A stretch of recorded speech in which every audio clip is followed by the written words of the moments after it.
Oke, selamat datang di Unteo Podcast X The Tribes ya. Kali ini kita akan ngebahas tentang 3 berita yang lagi panas banget di dunia mahasiswa nih guys. Oke, apa aja tuh? Nah, sebelum masuk ke pembahasannya, kenalin gue Ilham Al-Fakih, dan saya kedatangan tamu Mas Adityo Budi yang akan ngebahas tentang 3 topik utama tadi.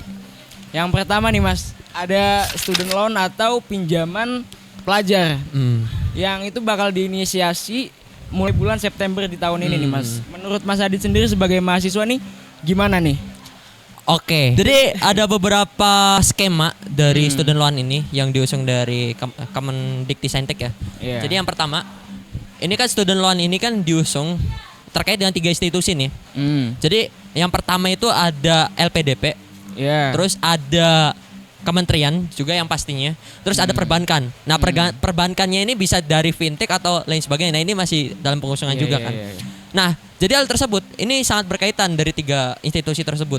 Nah kayak misalkan LPDP walaupun itu dalam ruang lingkup pendidikan, tapi kan tetap aja dikelolanya itu sama siapa? Kementerian Keuangan. Dan keuangan juga, iya benar. Nah jadi di sini kementerian itu sebagai ada beberapa referensi salah satu dari Tempo ya. Jadi kementerian itu sebagai pengelola saja gitu. Jadi yang mengatur terkait dengan peminjaman itu dari perbankannya itu sendiri gitu. Nah, jadi ada beberapa faktor sih. Ada kemungkinan di mana ketika aku sendiri pengen mengkritisi ya. Jadi ada 2 sudut pandang nih. Jadi sisi positif, sisi negatifnya dulu. Positifnya nih Mas. Positifnya ini bisa di ranah pendidikan atau khususnya di perguruan tinggi itu lebih terbuka. Iya sih. Jadi lebih banyak mahasiswa itu masuk ke perguruan tinggi atau lebih banyak calon mahasiswa lah melalui pinjaman ini gitu, atau student loan ini, di mana ya semua manusia itu bisa berkesempatan untuk menempuh pendidikan tinggi. Benar banget. Itu positifnya Mas ya. Ya, itu. Terus ada lagi nih. Ini bisa jadi peningkatan SDM juga, kualitas SDM kita karena ini kan ada peningkatan dengan adanya peningkatan atau keterbukaan menjadi calon mahasiswa atau pendidikan tinggi gitu atau perguruan tinggi. Jadi sehingga ada peningkatan SDM dan itu bisa memperbanyak bahwa kualitas SDM kita banyak loh lulusannya yang dimana datanya itu masih sekitar kurang dari 5%, sekarang udah lebih mungkin ya. Kalau misalnya kita ada student loan ini. Tapi ini kalau misalnya dibagikan atau dilakukan distribusinya itu secara adil dan merata. Jadi nggak pilih ya, nggak salah target gitu kan Mas. Iya benar. Jadi ya itu sih positifnya. Nah tapi ini negatifnya nih. Kalau misalkan mahasiswa itu tidak terdidik. Nah, kita udah jadi mahasiswa nggak terdidik, udah student loan, ketika lulus nggak ada skill apa-apa, nggak punya apa-apa, pengen kerja kan sekarang susah. Karena tiap perusahaan atau industri itu sekarang udah beda. Oke. Thank you Mas. Ya. Terima kasih Mas. Nah, jadi tiap industri ini sekarang udah banyak PHK kan, PHK massal ini. Iya, benar-benar. Sehingga apakah mahasiswa itu bisa terdidik dengan lulus bisa mempermudah bahwa jalannya mereka ketika lulus itu bisa mendapatkan kerja. Ini kalau misalnya di dunia karir ya. Kalau misalkan jadi akademisi atau lain sebagainya ya itu kita hal lain. Soalnya skema pembayarannya juga dibayar ketika mahasiswa itu udah lulus dan bekerja ya. Nah, dan bekerja dan dicicil. Nah, ini nih poin yang selanjutnya nih Am. Jadi ketika udah lulus gak dapat pekerjaan, ini kan meningkatkan stres. Nah, iya tuh. Jadi beban juga kan ya Mas. Mahasiswa ketika lulus bukannya kita tenang after graduation ya minimal kita nganggur dulu lah ya, menikmati hidup, kita malah kebebanin utang dari negara misalnya gitu kan. Apalagi kalau misalkan skemanya online tuh biasanya kan banyak banget gitu kan. Nah itu teleponan dari mana gitu malah kan, bisa jadi meningkatkan tingkat stres mahasiswa juga gitu kan. Nah ini menjadi PR juga dalam dunia pendidikan, di mana ketika kita sudah lulus tidak hanya untuk kita duduk di bangku perkuliahan udah langsung pulang gitu tanpa adanya pemahaman yang lebih. Karena kita sebagai mahasiswa kan untuk terdidik banyak nih aspeknya, secara holistik banyak nih. Kayak misalkan kita bisa survival skillnya gimana, problem solvingnya gimana ketika lulus, skillnya gimana nih, apa yang bisa di-deliver kepada perusahaan atau kemanapun itu. Kalau misalnya pengen jadi entrepreneur kan bisa juga. Iya, tapi kontribusi pemerintah terhadap program ini harusnya ada dong. Kayak misalkan kita ngajuin program student loan ini ya, harusnya itu dibarengi dengan keterbukaan lapangan pekerjaan gitu. Ya bisa, itu bisa juga. Nah ini juga salah satu analisis kritis serta solusi ya, dimana kita nih seharusnya Jadi dengan ada student loan ini, mending kita direvitalisasi lah ya. Walaupun belum diusung nih. Walaupun belum diusung. Jadi mana ada solusinya tuh kita bisa kampus atau dari pemerintah, kampus dan juga industri ya khususnya. Itu bisa berkolaborasi sehingga bisa adanya kayak setelah after lulus ini mahasiswa ini udah langsung kerja di situ gitu. Jadi dibiayain dari mahasiswanya. Nah, terus setelah lulus kerja di industri itu yang ngebiayain tersebut dengan berupa upaya kontribusi karena sudah membiayai dengan kontrak tertentu. Dan itu gitu kayak memberikan kepastian terhadap alumni yang baru lulus gitu kan. Bahwa dia tuh pasti dapat kerja gitu. Iya, kan? jadi ada give a feedback lah. Nah, benar banget. Gitu. Nah, jadi kita tuh sebagai pendidik gitu ya. Pendidik itu kita itu pendidikan itu sebagai hak, bukan sebagai barang yang dicicil. Bener banget. Gitu. Jadi bukan kayak karena kita setiap manusia kan punya haknya masing. Bener ya, kalau dipikir-pikir emang student loan ini kayak kita nyicil motor ya gak sih guys? Iya kan. Kayak gitu. Nah, ini juga kalau misalnya kita student loan ini diusung, ini akan meningkatkan ketimpangan sosial. Wah, bener banget. Salah satunya juga di mana yang kaya ketika lulus nggak ada beban bayarin utang, yang miskin itu saya. Ketika yang miskin ketika lulus ngebayarin utang nggak tuh? Langsung kebebanin gitu kan. Ya yang namanya utang perlu dibayar ya. Jadi kita pasti ada tanggungannya gitu lah setelah lulus.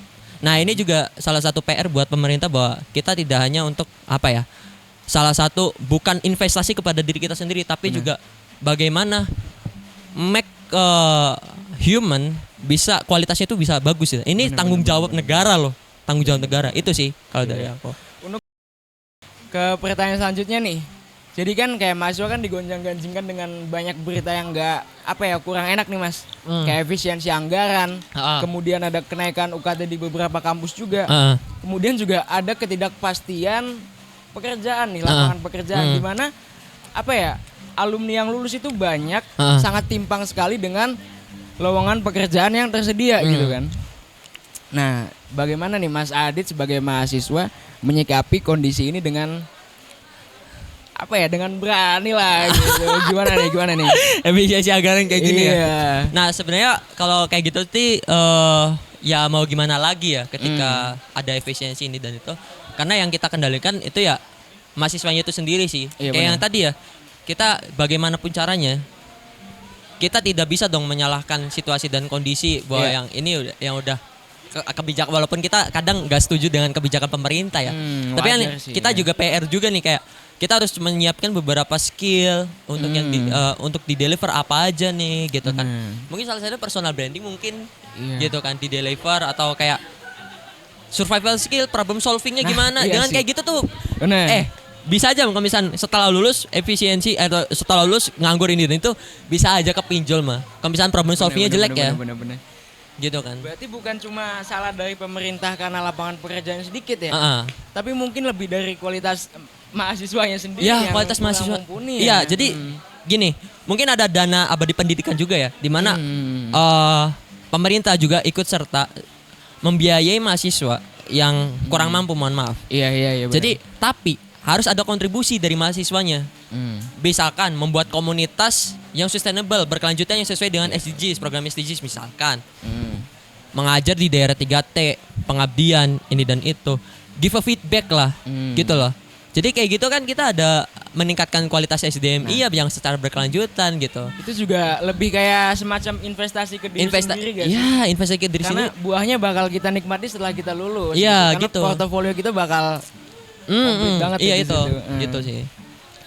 Nah, sebelum lanjut ke pembahasan yang kedua nih Mas, kita ngopi dulu guys. Ngopi guys. Udin Petot, udara dingin, mari ngopi. Lapar Gam? Lapar ya? Bahasa apa? Hur? Kayak mie rendang enak deh. Mie rendang hur. Satu aja, satu. Masih gak mau? Gak. Udah makan tadi Magelangan. Nah, kita lanjut nih ya. Okay. Sambil nunggu mie rendang kita datang nih. Aman. Pembahasan kedua tentang kecurangan SNBT. Wah. Nah, berdasarkan survei KPK nih, instansi pendidikan tuh nilainya sangat apa ya? Sangat masih dalam taraf yang masih harus ini lagi, Mas. Masih kritis lah. Maksudnya untuk sekelas instansi pendidikan gitu kan. Integritasnya itu malah rendah gitu. Menurut Mas Adit sendiri. Kenapa survei itu bisa sedemikian rendah gitu? Oke. Jadi ini kan survei dari KPK ya, SPI ya. SPI. Survei penelitian integritas khususnya ranah pendidikan. Di mana ya ini menjadi PR sih buat kita. Iya. Jadi PR buat pendidikan kita juga ya. Jadi di mana sebenarnya ini bakal susah sih karena ya yang pasti pendidikan itu diatur oleh kementerian kan. Iya. Nah, kementerian berganti periode setiap 5 tahun sekali.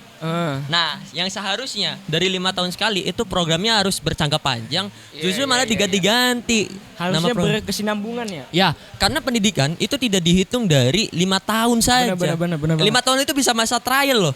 Nah, Bisa mungkin kayak sampai generasi emas mungkin. Nah. Jangka panjangnya kayak gitu.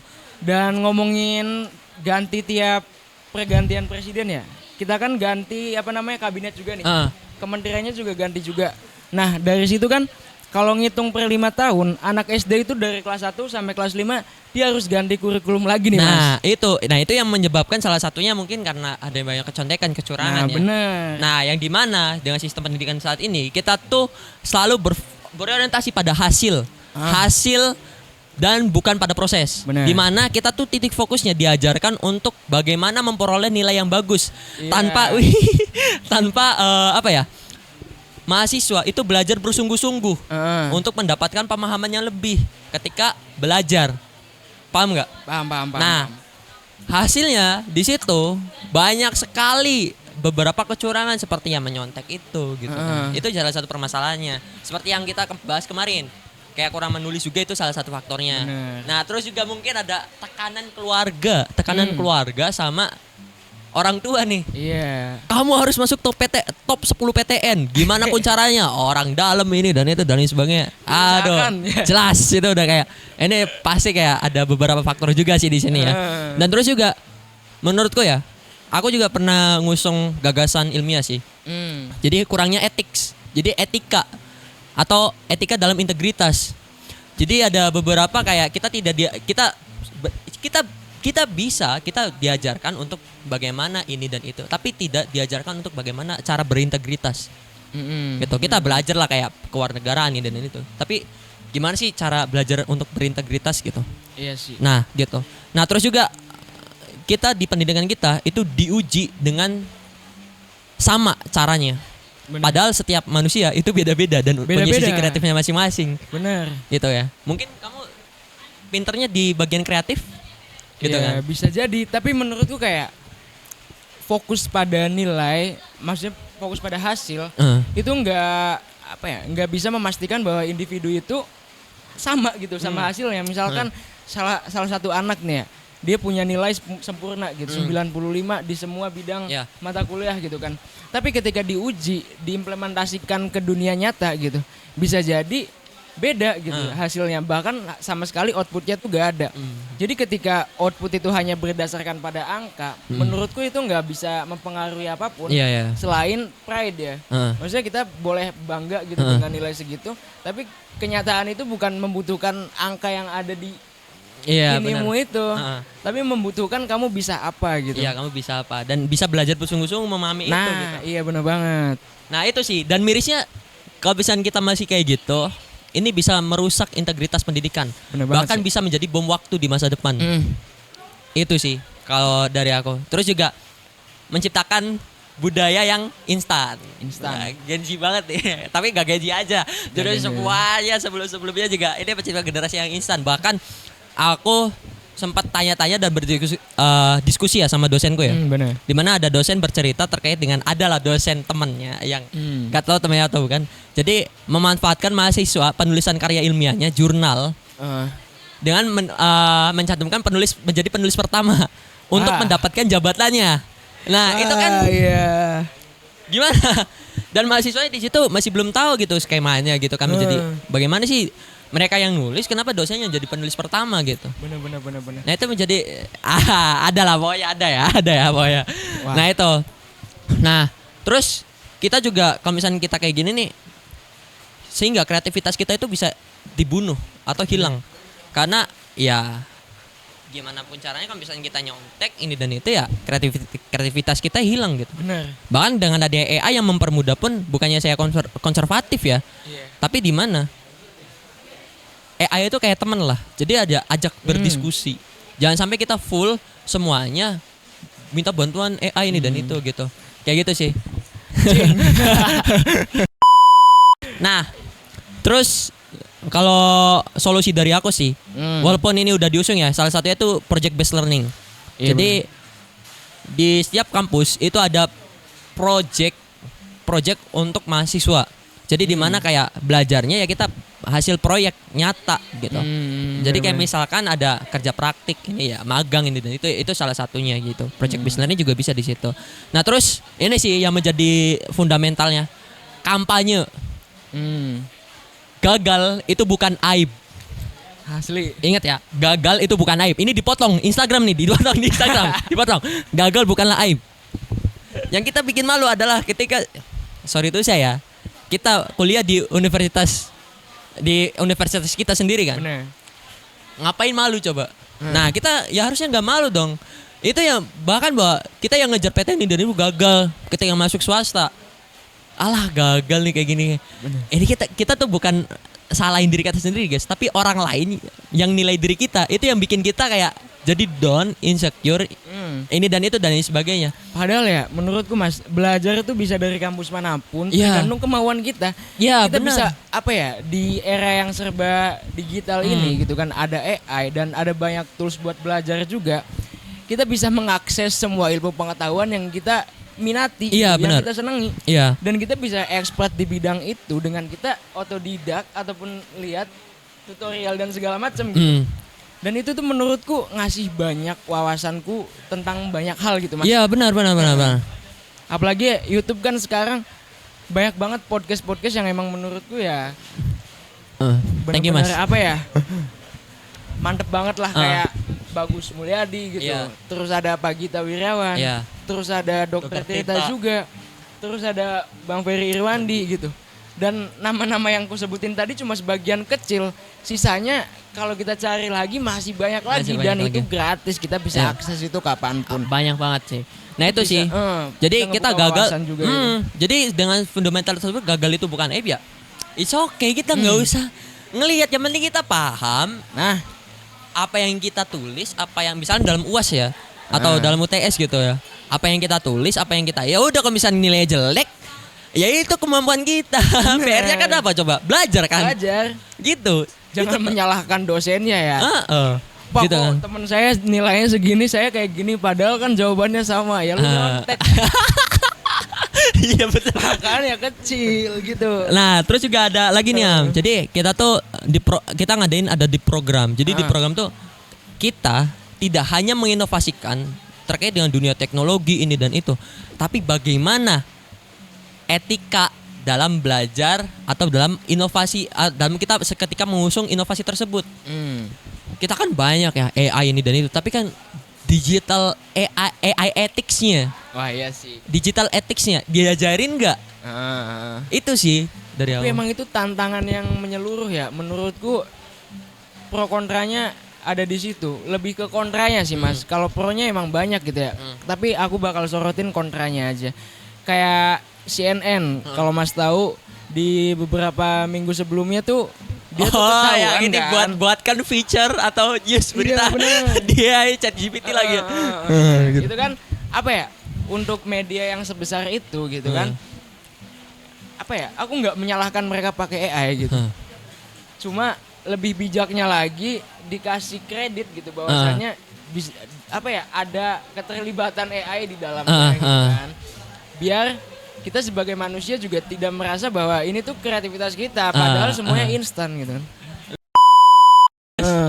Iya, biar kita tuh nggak ngeklaim ini tuh pure dari otak kita gitu, padahal kan dari AI juga. Nah, itu yang perlu dikaitkan dengan etika yang tadi ya. Terus juga banyak banget deepfake yang benar-benar mirip banget dan digunakan buat penipuan dari kayak suara gitu, terus foto dan Ya, udah banyak ini. ya.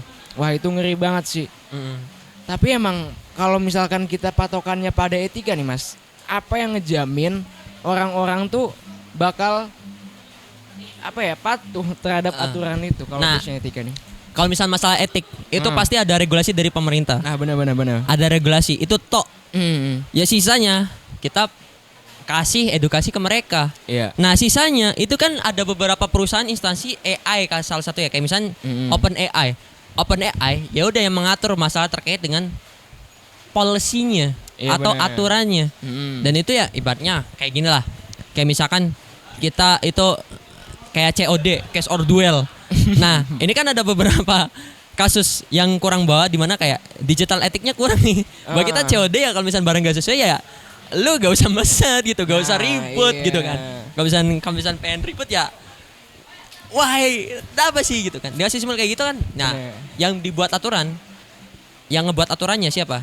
Pihak Shopee-nya. Benar. Nah, ada akselerasi dari pemerintahnya. Nanti pemerintah yang membuat regulasi. Gak mungkin pemerintah ngebuat regulasi yang spesifik itu tiap aplikasi nih. Gak mungkin. Yang bisa mengatur adalah dari aplikasinya itu.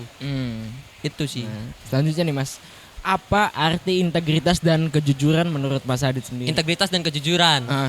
Bisa bertanggung jawab aja sih. Jadi kayak kita setiap keputusan yang kita ambil itu bisa bertanggung jawab untuk menuju kebenaran. Kebenaran milik siapa ini? Kebenaran milik kita semua. Milik kita semua ya. Gitu ya, kita semua. Jadi integritas itu mulai dari hal kecil sih. Kayak semisal ya ada ya beberapa case ya, cuma aku gak mau nyebut. Jadi kayak misalnya dengan hal simpel, jangan sampai lah mentang-mentang teman sendiri, jangan sampai kita kayak ini temanku, ini loh kayak gini. Harusnya kita ya ada beberapa integritas tertentu lah. Karena setiap orang punya hak. Bener. Untuk kayak misalnya ngantri sembako ini dan itu. Jangan mentang-mentang dia temanku langsung dapat gitu kan, nggak mungkin kayak gitu. Iya. Berarti gitu. itu adalah integritas ya. Kalau kejujurannya sendiri nih Mas Adit. Kalau kejujurannya gimana? Nah, kalau kejujuran sih apa ya? Sebenarnya agak bias ya kalau misalnya kejujuran itu ya. Jadi semisal apa yang kita ketahui, apa yang kita lontarkan, apa yang kita ucapkan, apa yang kita membuat keputusan itu apa ya? Yang dirasa benar. Pokoknya kayak kejujuran. Ya pokoknya jujur ya apa ya? Yang dirasa itu benar sesuai fakta, data ini dan itu. Bisa dianggap kejujuran sih. Karena bingung ya ketika didefinisikan lebih lanjut ya kejujuran itu ya. Menurutku adalah kejujuran tuh lebih pada bagaimana kita menyikapi sesuatu dengan apa ya? Real gitu. Real. Apa yang kita lihat itu yang kita komentari. Oh iya gitu kan. benar. Apa yang kita tahu itu yang kita sampaikan. Nah, jangan sampai kita apa ya? Mengucapkan ataupun mendefinisikan hal-hal yang enggak kita ketahui. Lebih ke situ. Tapi hati-hati sih karena sekarang aja fakta tuh udah bias banget sih. Nah, ada echo chamber udah apapun setiap keputusan, bahkan hal-hal yang mayoritas ini dan itu. Sekarang walaupun kita berusaha jujur ini dan itu, ketika keputusan mayoritas bertolak belakang dengan kita akan ikutan yang ke mayoritas. Tapi emang kita lagi menghadapi masa hyperrealitas ya, dimana kalau menurutku sekarang adalah kita nggak bisa mengklaim kebenaran ini milik siapa karena punya banyak versi dan punya banyak warna gitu. Kalau dulu kan benar dan salah tuh hitam dan putih. Dan putih. Nah kalau sekarang mereka tuh punya warna bervariasi. Merah, kuning, hijau, ungu, merah dan segala macam. Dan itu tuh punya versinya mereka masing-masing. Ketika kita menyalahkan satu pihak ataupun menyalahkan satu kelompok, kita juga tidak bisa dibenarkan. Meskipun kita paling logik. Karena mereka juga punya base logik mereka sendiri gitu kan. Oke. Makan dulu Mie gua dingin. Lanjut. Hujan-hujan gini paling enak makan mie guys. Sumpah. Asli. Setelah kita lanjut ke materi yang ketiga nih. Oke, apa tuh? Program magang MSIB sekarang tidak dibiayai lagi sama pemerintah nih. Jadi ada wacana di mana MSIB itu dibiayai sama kampus dan sama swasta dan sama perusahaan nih Mas. Menurut Mas Adit sendiri gimana tuh tanggapannya? Nah, ini MSIB ini sekarang programnya udah berubah ya. Jadi waktu zamannya Pak Nadiem ini kan tadinya kampus Merdeka. Iya. Sekarang Kampus udah berdampak. ganti periode kampus berdampak Iya. atau Kemendikti berdampak. Unik dia berdampak. Padahal dampak tuh ada 2 ya. Dampak negatif, dampak positif ya mungkin dampak positif ya Iya, pasti ya. dampak positif. Gitu. Nah ini aku sepakat banget mahasiswa berdampak. Ah, Tapi ada disclaimer dulu nih. Saya sangat sepakat kampus berdampak. iya. Gimana tuh? Tapi mahasiswa itu nggak harus belajar di kampus saja, Benar. tapi di luar kampus bisa menghasilkan dampak yang nyata. Itu yang pertama. Ah. Nah yang kedua, ini diarahkan permasalahannya itu lebih konkret. Iya. Jadi di mana konkretnya itu ketika masalahnya itu dihadapi lingkungan, ekonomi, pendidikan dan lain sebagainya. Nah, ini menjadi PR buat kita sebagai mahasiswa di kampus berdampak ini. Dan juga dosen atau akademisi itu tidak hanya sebagai fasilitator, Benar. tapi juga sebagai mitra penggerak bagi mahasiswanya. Itu sih. Di mana ada perbedaan juga nih. Jadi semisal dari kampus Merdeka itu kan tadinya self individual oriented ya. Tapi sekarang di kampus berdampak ini bisa social oriented nih, bisa jadi. Nah, terus juga kayak kita dihadapkan dengan kampus Merdeka ini real contribution. Yang dulunya tadi kita hanya sebagai MSIB ya, cuman pengalaman pribadi gitu kan, Iya, pengalaman iya, mahasiswanya. bener-bener. Ya sekarang real contribution gitu. Walaupun ada beberapa program yang ini ya masih spesifik sub program ya, kayak misalkan ada PK, MPPK ini, dan itu masih banyak lah ya di periode kemarin yang masih diimplementasikan di periode sekarang gitu. Masih banyak gitu. Nah, terus yang tadinya siap kerja di kampus Merdeka, sekarang nggak hanya siap kerja aja, tapi bisa ngasih impact ke masyarakat. Bener. Makanya ada sekarang MSIB itu diganti apa coba? Magang Merdeka. Magang Merdeka. Magang berdampak. Sorry. Berdampak. Nah, semoga tidak hanya namanya saja ya, magang berdampak. Semoga Juga. dalam sistemnya itu bisa lebih berdampak. Gitu. Ngelihat penjelasan tadi berarti apa ya? Mendekatkan mahasiswa pada realitas sosial gitu kan? Iya, bisa. Mendekatkan mahasiswa pada masalah-masalah yang terjadi dan real gitu, ada di dalam kehidupan masyarakat. Ya. Jadi mahasiswa tidak hanya terpapar oleh teori-teori yang di kelas gitu kan, yang formal bentuknya, tapi juga mereka melihat langsung bagaimana keadaan dan society itu berjalan gitu. Ya, itu. Nah, ini ada beberapa kelemahan kampus Merdeka maupun kampus berdampak. Ini hanya sebagai formalitas untuk merekap semua data administrasi penilaian. Berlaku pelaporan bagi mahasiswa itu sendiri. Itu sih. Ini yang menjadi kelemahan pasti dari setiap program. Ini menjadi suatu kelemahan. Jadi kelemahannya itu hanya sebagai formalitas untuk merekap sebuah penilaian atau pelaporan tertentu. Itu tok. Sehingga ada potensi tantangan nih. Yang pertama tuh kita harus mempertanyakan kira-kira berdampaknya, diukurnya sejauh mana sih berdampaknya? Iya sih. Karena Gitu kan lah. bias ya, Bias dong. abu-abu gitu kan. Makanya kayak tadi yang kamu sebutkan, berdampaknya negatif apa positif Nah, nih. iya itu benar-benar. Gitu kan. Nah, saya harap ya positif. Makanya saya sepakat, saya harap positif gitu. Nah, terus ketika dosen atau pihak kampus tidak bisa beradaptasi. Nah, ini yang menjadi permasalahan, Jadi yang dimana dosen atau kampus ini tidak hanya mengandalkan kuliah sama dengan teori, Iya. tapi juga aksi nyata. Aksi nyata turun langsung ke masyarakat. Ya walaupun dari dosen, khususnya dosen tetap ya. Jadi biasanya ada Tridharma perguruan tinggi kan, Tridharma perguruan tinggi ya, di mana ada penelitian, pengabdian sama ngajar gitu kan. Nah, dari hal tersebut juga ya mungkin ya bisa kecapai ya lah dengan ada Tridharma itu. Jadi bisa beradaptasi lah gitu. Nah, itu sih. Tapi emang setiap ganti kementerian itu selalu kita punya tantangan baru lagi. Jelas, kita hidup itu harus dipenuhi tantangan. Iya sih. Tapi kadang aku mikirnya gini loh Mas.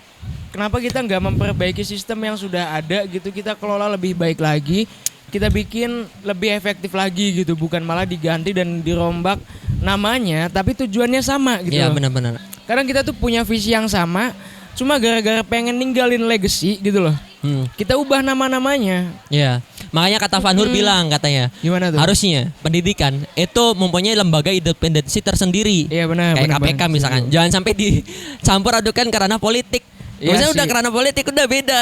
Beda karena tiap orang punya pengen ada namanya di sejarah yang Iya, sejarah yang baru lah. Pokoknya Sejarahnya gitu lah. Siapa ini aku juga nggak tahu. Nah itu, terus juga ini yang menjadi kelemahan di mana kita boleh dengan sistem pendidikan di Indonesia itu mengambil referensi dari luar negeri sebagai referensi loh ya. Iya. Tapi jangan template pendidikan dari luar diimplementasikan ke Indonesia karena beberapa permasalahan dari tiap latar belakang Indonesia itu Iyalah. pasti beda Nah, Di luar negeri anak-anak remaja ya udah bisa dihidup mandiri, Iyalah. dilepas. Kalau di Indonesia kita harus Sulit. ngebiayain orang tua kita balik-balik dituntut ini dan itu, kamu harus lulus ini bla bla bla bla, balik-balik udah aduh stres balik sekolah. Itu kan beda dari kayak gitu. itu adalah realita manusia-manusia yang hidup di Asia Di Tenggara. Asia Tenggara, di Indonesia salah Di satu. Indonesia. Itu sih. Terus nih Mas, karena MSIB nggak dibiayai lagi nih sama pemerintah ya. Nah, apa ya? Bakal mempengaruhi antusiasme mahasiswa gak sih Mas sebenarnya? Itu yang terpenting adalah masalah ini ya, mempublikasikannya bahwa ini kan dari Mendikti-Saintek. Ini kan ngusung kampus berdampak. Ya, kita harus ada transparansi atau keterbukaan informasi dong bagi pihak mahasiswa. Mahasiswa juga pasti tahu lah, kita harus ngelihat informasi yang terbaru gitu Iya kan. sih, bener-bener. Nah, itu Update salah banget. satunya sih. Jadi ya kalau misalkan MSIB ya di iniin ya kita bisa lihat dulu program-program yang barunya apa bener-bener, gitu. Nah, itu sih. Tapi sekarang kayak ISMA juga mau diusung, masih Iya. tetap diadain tapi Ada tapinya nih. harus dibiayain oleh kampus, gak di pemerintah. Sama aja kayak gitu. Bangkrut dong kampus. Bangkrut, apalagi kampus Naik dong swasta. UKT. Kampus swasta tidak dibayar pemerintah, hanya pure dari kita sendiri. Gimana UKT kita nanti ya? Ya itu. Melangit nih. Nah, ada beberapa solusi nih Am, dari aku perihal masalah kampus berdampak ya. Iya. Jadi mana kayak kita kan tadi ya kelemahannya itu kan hanya sebagai formalitas mereka penilaian, administrasi, pelaporan. Jadi kita ada impact tracker platform ya. Jadi kayak minimal ya, walaupun kayak kita ada mendata yang lebih secara digital gitu. Iya. Jadi merekap semua penilaian indikatornya apa. Ya walaupun tetap aja ada kecurangan gitu ya. Kayak PNS aja absen sekarang kan pakai HP harus di tempat. Tapi kan tetap aja nanti absen terus langsung balik lagi ke rumah. Gitu. Sama aja kayak beberapa oknum yang Mas fotoin dong buat dokumentasi. Cekrek habis itu pulang. Ya, tapi setidaknya ada usaha yang lebih gitu kan. Nah, terus juga ini kan kayak KKN juga kan mungkin bisa diimplementasikan juga. Bener. Jadi kayak KKN kita sebagai mungkin mirip KKN lah ya, kampus berdampak misalkan kayak salah satu PPK Ormawa gitu kan. Kita mahasiswa terjun ke masyarakat itu tidak hanya sebagai pelopor atau inisiator, Setuju. tapi menjadi kolaborator. Bener. Bisa berkolaborasi dengan komunitas lokal di desa tersebut. Gitu loh. Kayak akulturasi lah. Islam masuk gimana? Nah iya bener banget. Ada Gitu wayang kan? juga. Ada kan? wayang. Jadi kita antara sudut pandang mahasiswa dan sudut pandang masyarakat digabung jadi satu, Nah, jadi bener banget. syuk, gitu kan. Jadi kepikiran nih kayak aku mikir bahwa kalau misalkan program itu berjalan nih ya, mahasiswa tuh mungkin ke desa-desa gitu kan, ngadain kegiatan-kegiatan yang itu tuh nggak terlepas dari budaya yang ada di desa-desa itu nih Mas. Kayak misalkan di tempatku pribadi di Indramayu ada budaya ngarot nih ya. Ngarot itu ya yang ada tiap panen gitu. Iya, kan. panen. Tiap panen. Dan itu misalkan mahasiswa masuk di situ, kita akulturasi budaya ngarot itu dengan pameran seni misalkan. Itu juga menurutku bisa berdampak baik buat masyarakat dan meningkatkan kualitas sumber daya manusianya juga gitu dari wawasan dan ini That's kan it, itu benar juga. berpengaruh. Salah satunya. Benar-benar. Nah itu tadi ya masalah kita ketika terjun langsung ya kita sebagai kolaborator Iya gitu. benar banget. Nah terus juga di program nih. Jadi kalau misalkan ini kan kampus kan sebagai akselerasi nih. Iya. Nah kalau misalnya masih keberatan, mungkin dari pihak kampus bisa mengusung di mana di program mikro. Heeh. Daripada kita terjun langsung ke masyarakat atau ranah nasional atau ranah internasional, Iya. kita buat aja kayak misalnya kampus berdampak, buat mini lab, buat zero waste atau produk apapun di ranah kampus aja tok. Nah, Itu kan lebih simpel ya. lebih simpel. Lebih simpel dan lebih Lah, gimana kalau misalnya Dampaknya langsung kan. dampaknya langsung kalau misalnya kampus bisa ngebuat sebuah produk, keuntungannya kan buat kampus itu sendiri. Banget. Kita bisa bikin proposal dan kita ajuin buat ini Itu pendanaan, iya. iya. Bisa itu kalau misalnya ngebuat produk ini, dan itu kan itu bisa masukannya ke kampus itu sendiri kan. Bener. Dampaknya langsung kerasa ke sivitas akademik di situ. Sivitas akademiknya. Kita bisa meningkatkan kualitas SDM kita di ranah kampus gitu kan. Terus lebih kelihatan nih. Nah, Karena mikro gitu kan. Lebih kelihatan gitu. Bahkan ini ada case-nya juga kayak misal perspektif UTY. mantap. Kalian boleh ke poin langsung aja. Banyak Oke. kegiatan positif di sini. Nah, terus ini ya. Jadi kita melihat dari program PKM, P2ME sama PPK Ormawa. Itu dari sambil makan boleh nih, Mas? ya, dari Bielmawa ya. Heeh. Jadi PKM, P2ME dan PPK Ormawa. Ini please kalian sebagai mahasiswa ketika mengikuti PKM, P2ME dan PPK Ormawa, potong jadi reels. Jangan hanya sebagai formalitas. Kalau bisa kalian harus berkelanjutan ketika mengusung sebuah usaha, produk, karsa cipta atau lain sebagainya. Ya kalian kalau misalnya kalian udah didanain pemerintah, ya walaupun under sekarang PKM dipotong ya 7 atau 8 juta gitu.